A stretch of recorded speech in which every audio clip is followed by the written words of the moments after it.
Dear student, जैसा कि हमने कार्बनिक यौगिकों के संरचना सूत्र लिखे हैं, संरचना सूत्र को हमने लुईस बिंदु संरचना के द्वारा समझा है, जो शायद आपको समझ में भी आ गया होगा।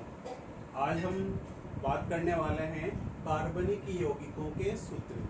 जो संरचना सूत्र लिखे जाते हैं, संरचना सूत्र लिखने के हमारे पास और भी तरीके हैं, जिसमें हम रेखीय सूत्र लिखते हैं, डेश रेखा सूत्र लिखते हैं और वेज रेखा सूत्र लिखते हैं।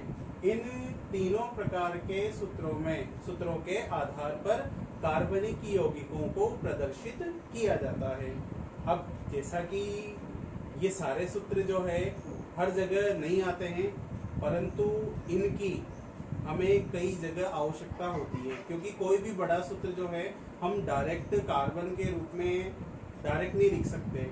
उसे कई बार जो है रेखीय सूत्र के द्वारा, डेश रेखा सूत्र के द्वारा और वेज रेखा सूत्र के द्वारा प्रदर्शित किया जाता है।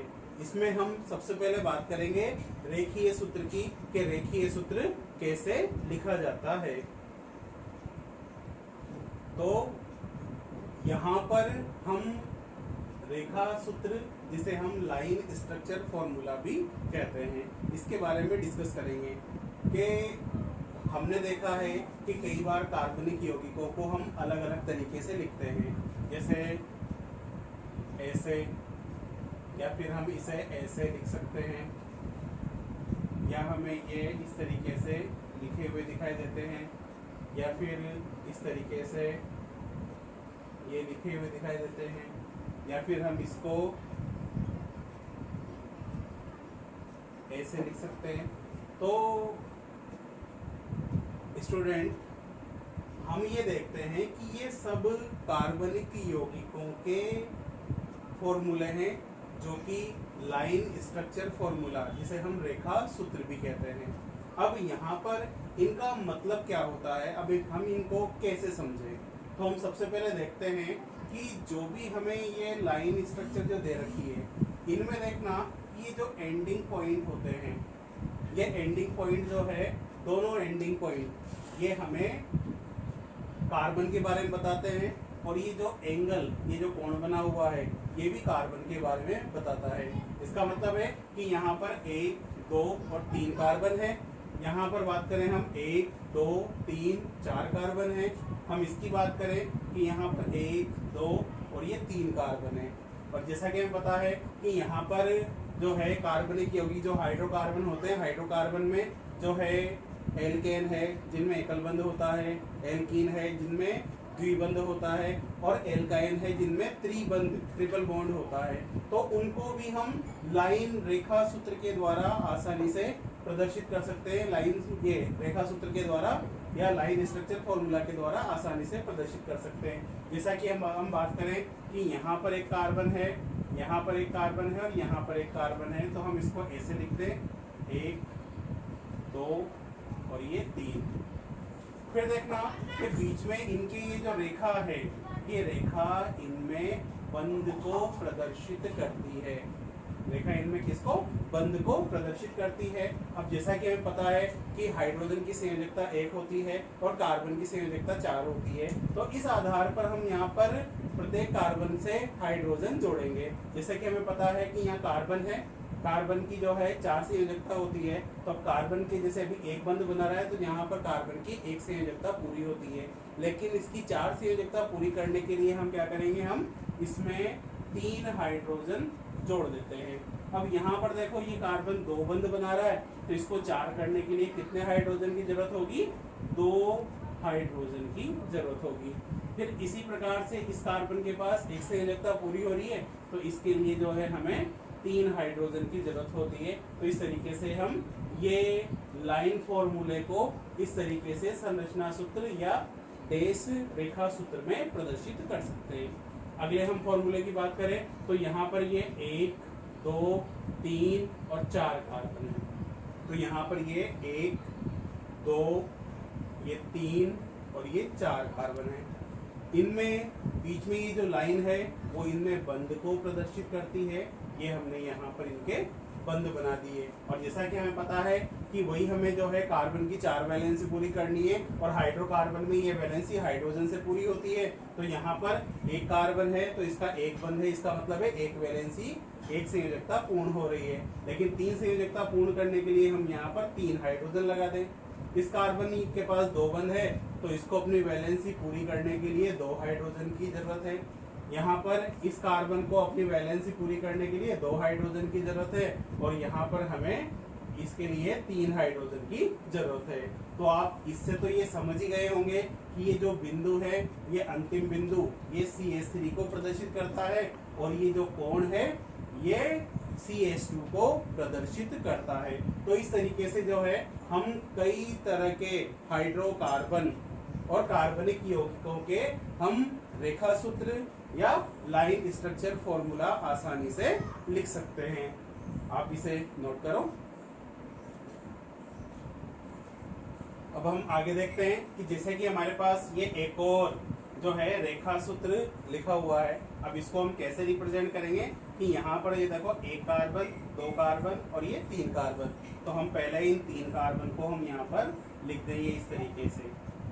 अब इसमें देखना कि इस कार्बन और इस कार्बन के बीच में तो है एकल बंध, और यहाँ पर इन दोनों कार्बन के बीच में है 2 बंध। इसका मतलब क्या है कि यहाँ पर देखो कार्बन की 1 वैलेंसी पूरी हो रही है। अब इसकी 4 वैलेंसी पूरी करने के लिए हम इसमें 3 हाइड्रोजन जोड़ दें। यहाँ पर हम ध्यान से देखें कि कार्बन के पास 1, 2 और 3 बंध है। इसका मतलब है कि कार्बन की यहाँ पर 3 वैलेंसी पूर्ण हो चुकी है। 1 वैलेंसी पूर्ण करने के लिए हम यहाँ क्या करेंगे, 1 हाइड्रोजन जोड़ देते हैं। फिर यहाँ पर कार्बन की 2 वैलेंसी यानी कि 2 बंध बना रहा है, तो कितनी वैलेंसी कंप्लीट हो रही है इसकी, 2। तो इसकी 4 वैलेंसी करने के लिए हम यहाँ पर ये 2 हाइड्रोजन लगा दें। तो इस तरीके से हम इसको लिख सकते हैं। फिर हम इस फॉर्मूले की बात करें तो इसमें हमारे पास ये 1, 2, 3, 4, 5 कार्बन है। तो इन 5 कार्बन को 1, 2, 3, 4 और ये 5 सबके बीच में देखो एकल बंध है, तो हम ये एकल बंध को यहाँ पर ऐड कर दें। ये अब जैसे कि हमें इसकी वैलेंसी पूर्ण करनी है, तो वैलेंसी करने के लिए हम क्या करेंगे, H3C यानी कि यहाँ पर 3 हाइड्रोजन लगाने पर इसकी 4 वैलेंसी हो जाती है। यहाँ पर 2 हाइड्रोजन लगाने पर इसकी 4 वैलेंसी हो जाती है। यहाँ पर 2 हाइड्रोजन लगाने पर इसकी 4 वैलेंसी हो जाती है, और यहाँ पर 2 हाइड्रोजन लगाने पर इसकी 4 वैलेंसी, और यहाँ पर 3 हाइड्रोजन लगाने पर इसकी 4 वैलेंसी पूर्ण हो जाती है। फिर हम बात करें अगले फॉर्मूले की, तो अगले फॉर्मूले में देखना कि ये 1 कार्बन, ये 2, ये 3, ये 4। अब यहाँ पर ये देखो क्रॉस है, ये क्रॉस भी एक कार्बन को प्रदर्शित करता है। यहाँ पर ये जो क्रॉस है ये भी एक कार्बन को प्रदर्शित करता है। अब इससे देखना, जैसा कि हमें पता है कि ये भी एंडिंग पॉइंट है, ये एंडिंग पॉइंट है, और ये सारे एंडिंग पॉइंट किसको प्रदर्शित करते हैं, CH3 को। ये वाला एंडिंग पॉइंट CH3 को प्रदर्शित करेगा, ये वाला एंडिंग पॉइंट CH3 को प्रदर्शित करेगा, और यहाँ पर ये एकल बंध, ये एकल बंध, एकल बंध और ये एकल बंध। अब यहाँ पर देखना कि ये क्रॉस जहाँ पर हो रहा है वहां पर भी एक कार्बन है, और यहाँ पर देखो कार्बन की 4 वैलेंसी पूरी हो चुकी है, इसलिए हमें यहाँ पर हाइड्रोजन की कोई रिक्वायर नहीं होगी। अब यहाँ पर देखें तो कार्बन के पास 2 बंध है, तो यहाँ 2 हाइड्रोजन जोड़ दें, यहाँ पर भी 2 हाइड्रोजन जोड़ दें, यहाँ पर भी हम 2 हाइड्रोजन जोड़ दें, और यहाँ पर हम 3 हाइड्रोजन जोड़ दें। तो इस तरीके से हम जो है कई कार्बनिक यौगिकों हाइड्रोकार्बन के जो है लाइन स्ट्रक्चर फॉर्मूला लिख सकते हैं, अर्थात रेखा सूत्र लिख सकते हैं। आप इन्हें भी नोट करें, फिर हम कुछ और एग्जाम्पल की बात करते हैं।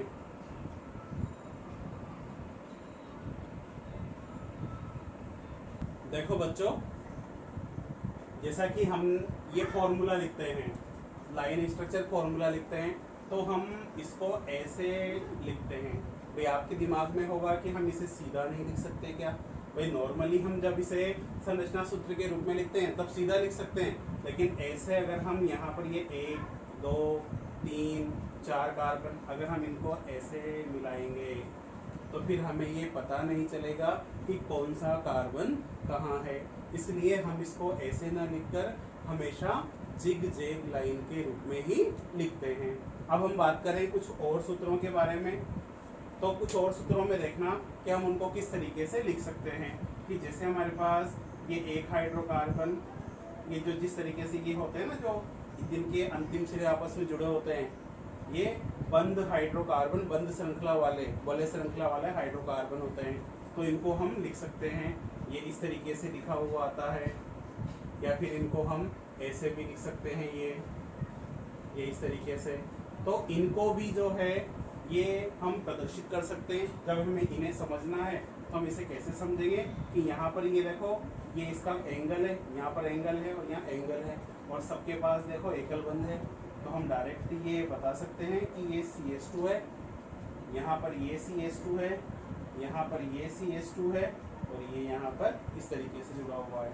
अगर हम इसकी बात करें तो ये 1 CH2, 2, ये 3, और ये यहाँ पर 4। तो इस तरीके से ये यहाँ पर जुड़ा हुआ है। इसी तरीके से अगर हम इसको देखें तो ये CH2, CH2, CH2, CH2, CH2, CH2, तो इस तरीके से हम इनको जोड़ सकते हैं और हम इनको आसानी से लिख भी सकते हैं। आप इसे भी नोट करें पॉज करके। 3 देखो बच्चों कि अब हम कुछ और एग्जाम्पल के बारे में अगर हम बात करें तो कई सारे एग्जाम्पल, कई सारे कार्बनिक यौगिक जो है वो भी लाइन रेखा सूत्र के रूप में आसानी से प्रदर्शित कर सकते हैं, एक रेखीय सूत्र के रूप में आसानी से प्रदर्शित किए जा सकते हैं। जैसे कुछ सूत्र आपने देखे होंगे, ये ऐसे लिखे होते हैं। अब यहाँ पर ये इसका मतलब क्या है? कुछ यौगिक ऐसे होते हैं, ये इस तरीके से, जिनको हम इस तरीके से प्रदर्शित करते हैं। ये कुछ यौगिकों को ऐसे प्रदर्शित किया जाता है। ये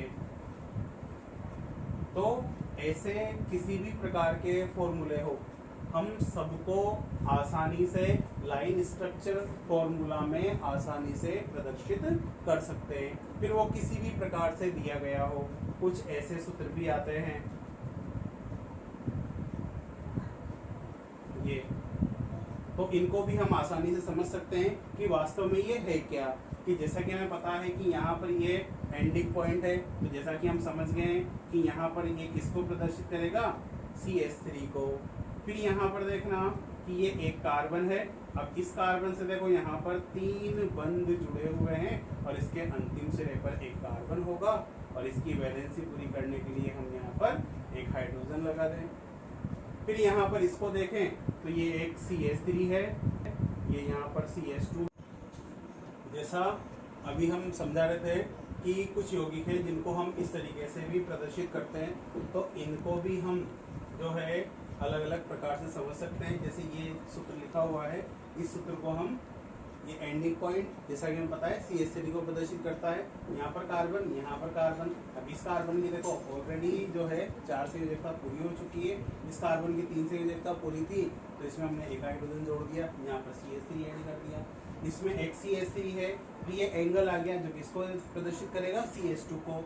फिर CH2 के बाद यहाँ पर फिर एक कार्बन आ गया, और कार्बन से अब यहाँ पर त्रिबंध द्वारा नाइट्रोजन जुड़ा हुआ है। तो इस तरीके से हम यहाँ पर कार्बन से त्रिबंध से नाइट्रोजन को जोड़ दिया। और जैसा कि हम जानते हैं कि नाइट्रोजन के पास 3 अयुग्मित इलेक्ट्रॉन होते हैं, इसलिए वो 3 बंध बना सकता है। फिर हम बात करें इन यौगिकों की, तो इनको कैसे प्रदर्शित करेंगे। एक ये CH3, एक यहाँ पर कार्बन, और फिर इसका भी ये एंड पॉइंट, ये भी किसको प्रदर्शित करेगा, CH3 का, और यहाँ पर ये डबल बॉन्ड O। इसकी बात करें हम तो ये CH3, CH2, यहाँ पर ये C डबल बॉन्ड O, और ये यहाँ पर OH। तो इस तरीके से हम यहाँ पर जो है रेखा सूत्रों को आसानी से समझ सकते हैं, उनको संरचना सूत्र और डेश रेखा सूत्र में प्रदर्शित कर सकते हैं। बात करें हम अब अपने और दूसरे सूत्रों के बारे में, तो दूसरे सूत्रों में देखना कि हमने लिखा था एक डेश रेखा सूत्र। डेश रेखा सूत्र में कुछ नहीं है, जो भी हम अभी तक हाइड्रोकार्बन के जो सूत्र लिख रहे थे उन सूत्रों में हमने ये जैसे CH3, CH2, CH2, CH2, CH3 इसको लिखा है। तो यहाँ पर हमने बंध को ये देखो एक डैश के रूप में प्रदर्शित किया है। तो इन्हीं सूत्रों को हम डेश रेखा सूत्र कहते हैं। तीसरे टाइप के जो है सूत्र हमारे पास वो है वेज रेखा सूत्र। वेज रेखा सूत्र कुछ भी नहीं है कि इसमें क्या होता है कि जैसे एक कार्बन है तो कार्बन के 4 बंधों को प्रदर्शित किया जाता है। उन 4 बंधों में जैसे अभी हम बात करें, ये कार्बन है, कार्बन का ये एक बंध और ये दूसरा बंध। अब इसमें क्या होता है कि जो 2 बंध है ना, ये तो कागज के तल के हिसाब से बनाए जाते हैं, है ना, और इसमें एक बंध को इस तरीके से ठोस वेज के रूप में प्रदर्शित किया जाता है। ये तो इस तरीके से देखना कि ये जो बंध होता है ये प्रेक्षक, जैसे कि हम जैसे इस सूत्र को मैं बना रहा हूँ तो इसके लिए मैं प्रेक्षक हूँ। तो जैसे ये वाला बंध मेरी ओर है तो ये एक बंध तो होता है प्रेक्षक की ओर, जैसे हम ये ठोस वेज रेखा सूत्र के द्वारा प्रदर्शित करते हैं। इसके अलावा जो है हम बात करें इसमें ये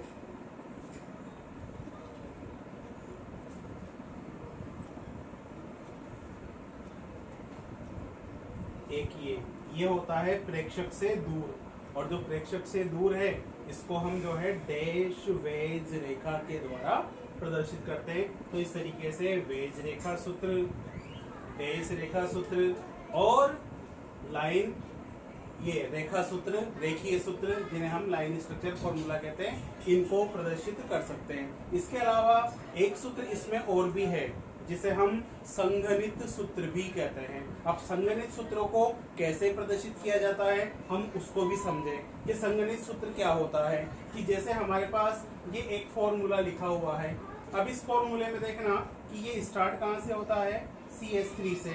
अब इसमें ये देखो CH2 CH2 CH2 कितनी बार आया, 3 बार। तो यहाँ पर हम क्या करें कि जो समान सूत्र है वो जितनी बार आता है उसको एक ब्रैकेट में लिखकर उसकी संख्या को प्रदर्शित कर देते हैं, और यहाँ पर ये लास्ट में ये CH3। तो इस तरीके से हमने ये डैश रेखा सूत्र है इसको एक संगणित सूत्र के रूप में प्रदर्शित कर दिया। तो इस तरीके से जो है कि यहाँ पर हम संगणित सूत्रों को भी प्रदर्शित कर सकते हैं। ये संगणित सूत्र जिसे हम कंडेंस्ड फॉर्मूला भी कहते हैं। इसके अलावा अगर हम बात करें कि जैसे हमारे पास कोई इस तरीके से सूत्र लिखा हुआ है, ये यहाँ पर ये CH3 इससे ऐसे जुड़ा हुआ है, यहाँ पर ये CH3, ये इस तरीके से ये CH3, यहाँ पर ये CH3, यहाँ पर ये CH2 और ये CH3। तो इस तरीके से अगर मान लो कि ये फॉर्मूला जुड़ा हुआ है और अगर हम इसको संगणित सूत्र के रूप में देखना चाहें तो संगणित सूत्र के रूप में हम इसे कैसे देख सकते हैं, ये CH3, फिर इसके बाद देखो ओनली एक CH2 है तो इसको हम बिना डैश के डायरेक्ट CH2 लिख देते हैं। फिर ये जो CH है ये CH लिख देते हैं। अब जैसा कि बताया कि इस CH से ये CH3 जुड़ा हुआ है तो हम इसको एक ब्रैकेट में CH3 इस तरीके से प्रदर्शित कर सकते हैं। फिर इसके बाद एक और CH है और इस CH से ये जुड़ा हुआ है तो यहाँ पर ब्रैकेट में हम इसको CH3 लिख सकते हैं। फिर यहाँ पर इस कार्बन से जो है यहाँ पर 2 CH3 जुड़े हुए हैं जिनको हम CH3 होल ट्वाइस इस तरीके से प्रदर्शित कर सकते हैं। और लास्ट में जो है ये CH2 और ये CH3 को प्रदर्शित किया जा सकता है। तो इस तरीके से हम किसी भी डैश रेखा सूत्र को एक संगणित सूत्र में भी प्रदर्शित कर सकते हैं। तो इस प्रकार से ये आज हमारे कार्बनिक यौगिकों के सूत्र हैं जिनको कार्बनिक रसायन में अलग अलग तरीके से प्रदर्शित किया जाता है। तो आपको इन सब के बारे में जानकारी होनी चाहिए। अगर आप इसे नोट करना चाहते हैं तो इसे वीडियो को पॉज करें और पॉज करके इसको लिख लें।